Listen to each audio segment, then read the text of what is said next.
یہ جو حضرات ہیں نا جو متکلمین کے منہج پر چلتے ہیں، جنہوں نے اپنا عقیدہ یہ بنایا ہوا ہے کہ اللہ تعالیٰ کے بارے میں کسی سوال کا جواب دینے کے لیے جو پرائمری سورس ہے وہ پرائمری سورس قرآن و حدیث نہیں ہے، ان حضرات کے عقیدے میں جتنی بھی خرابیاں ہیں نا، سب کا جڑ اور سب کی بنیاد اصل میں اس اصول میں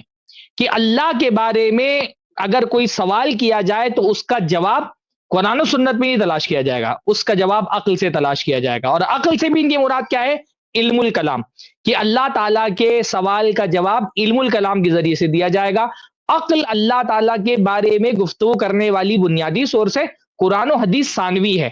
یعنی قرآن و حدیث کو علم کلام پر پیش کیا جائے گا، اور اگر جو علم کلام سے قرآن و حدیث کی بات ثابت ہو جائے گی وہ قبول کر لی جائے گی، اور جو قرآن و حدیث کی باتیں علم کلام سے ثابت نہیں ہوگی ان کو رد کر دیا جائے گا، اور قرآن و حدیث کے جواب پر علم کلام کے جواب کو مقدم کیا جائے گا. یہ جتنے ہمارے یہاں احناف ہیں نا، جیسے یہ فقہی مسائل میں کیا کرتے ہیں کہ اللہ اور اس کے رسول کی حدیثوں کو اپنے امام پر پیش کرتے ہیں فقہی اعتبار سے، امام ابو حنیفہ اور پورا حنفی مسلک.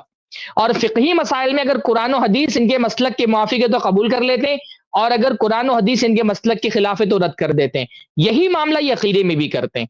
پر عقیدے میں یہ مسائل امام ابو حنیفہ پہ پیش نہیں کرتے. جو ان کا خاص ایک اشعری یا ماتریدی جو عقیدہ ہوتا ہے نا، یہ قرآن و حدیث کو اپنے علم کلام پر، اشعری علم کلام پر یا ماتریدی علم کلام پر پیش کرتے ہیں، اور جہاں قرآن و حدیث ان کے علم کلام کے موافق ہو جاتا ہے اس کو لے لیتے ہیں، اور جہاں مخالف ہوتا ہے وہاں رد کر دیتے ہیں. پرابلم کی جڑ اصل میں یہ ہے. جیسے فقہ میں امام کی تقلید امام ابو حنیفہ اور مسلک حنفیہ کی تقلید یہ مسئلہ ہے، ویسے عقیدے میں اشعریت اور ماتریدیت کی تقلید یہ مسئلہ ہے.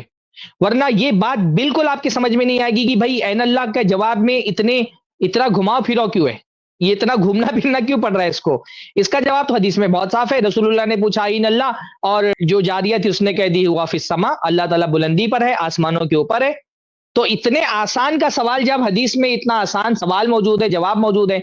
لیکن جب آپ علم کلام کی جو ہے نا گتھیاں سلجھانے کے لیے بیٹھتے ہیں، جب آپ کہتے ہیں اللہ تعالیٰ کے لیے جہت ہی نہیں ہے، تو پھر ظاہر سی بات ہے. اس لیے دیکھیے آپ اشاعرہ ماتریدیہ ان کو یہاں آپ دیکھیں گے یا کہیں گے عین اللہ کہنا ہی غلط ہے، کیونکہ یہ اللہ تعالیٰ کے لیے جہت کا انکار کر رہے ہیں نا، اللہ تعالیٰ کے لیے ڈائمنشن کا انکار کر رہے ہیں. جب آپ عین اللہ پوچھیں گے تو اس کا مطلب آپ اللہ تعالیٰ کے لیے ایک ڈائمنشن مان رہے ہیں، اور جب یہ کہہ رہے ہیں اللہ تعالیٰ بلا جہت موجود ہے، تو اس علم کلام کے حساب سے رسول اللہ نے جو سوال کیا وہ سوال ہی غلط ہے سرے سے، کیونکہ عین اللہ بولنے سے تو جہت آپ نے تسلیم کر لی، جبکہ اللہ تعالیٰ کی کوئی جہت ہی نہیں ہوتی ہے. تو مسئلہ یہی ہے کہ جب قرآن و حدیث اللہ تعالیٰ کے بارے میں ایک جواب دے رہے ہیں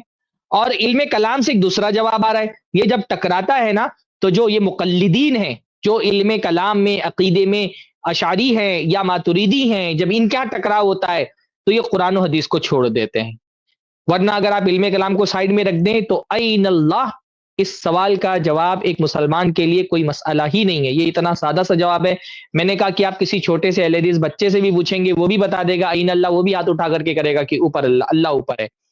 بلکہ بعض سلف نے کہا کہ اگر ایک انسان کو کوئی تعلیم و تربیت نہ کیا جائے، اس کو جاہل چھوڑ دیا جائے،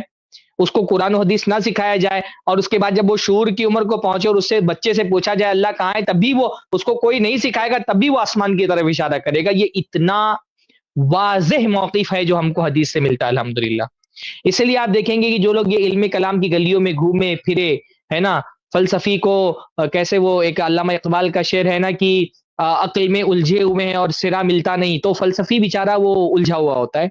جو سادہ دل مسلمان ہیں، اس لیے بعض لوگ ایسے تھے نا جن کی موت ہونے لگی پوری زندگی فلسفے کی وادی میں گھومتے رہے، اور جب موت ہونے لگی تو انہوں نے کہا میں نیسا پور کی ایک بوڑھی عورت کے عقیدے پہ مرتا ہوں. جو نیسا پور کی ایک بوڑھی عورت ہے جس کو کچھ نہیں پتا، فلسفہ، علم کلام، جہت، مکان، جسم، تحیز، کچھ نہیں پتا، اس کو بس اتنا پتا ہے، اس سے کوئی پوچھے گا اللہ کہاں ہے، وہ کہہ دے گی اللہ اوپر ہے. واللہ عقیدے کے معاملے میں یہی سادگی ہے جو ہم سے مطلوب ہے. یہی سادگی مطلوب ہے کہ بغیر فلسفے کے اس دنیا میں اور اس کی گتھیوں کو سلجھائے بغیر سادگی کے ساتھ عقیدے کے معاملے میں اس نہج پر رہیں جس نہج پر صحابت. اس کلپ کی فل ویڈیو دیکھنے کے لیے ہمارے چینل پر ضرور آئیں. آئی پلس ٹی وی نے ایک نیا یوٹیوب چینل شروع کیا ہے جس کا نام ہے آئی پلس ٹی وی اختلاف کا حل. اس چینل پر صرف اختلافی مسائل پر ویڈیوز آئے گی، لیکن دلائل کے ساتھ اور بھائی چارگی کے ساتھ.